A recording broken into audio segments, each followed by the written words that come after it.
Samajwadi party सांसद आजम खान की मुश्किलों में इजाफा।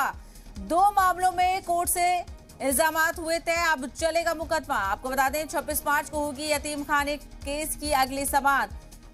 तो लगातार मुकदमात से घिरे हुए समाजवादी पार्टी के सांसद आजम खान की मुश्किलें और बढ़ सकती हैं। 2 मामलों में कोर्ट से इल्जामात तय हो गए हैं। आपको बता दें कि अब आजम खान पर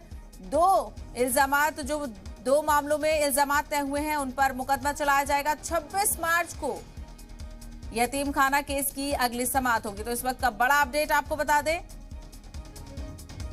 रामपुर से समाजवादी पार्टी के लीडर आजम खान की मुश्किलें बढ़ सकती हैं। 2 मामलों में कोर्ट से इल्जामात उन पर तय हो गए हैं और अब उन पर मुकदमा चलाया जाएगा। तो वहीं 26 मार्च को यतीम खाना केस, जिसमें पूरी कार्रवाइयां चल रही हैं, और अब इस मामले की समाअत 26 मार्च को होगी।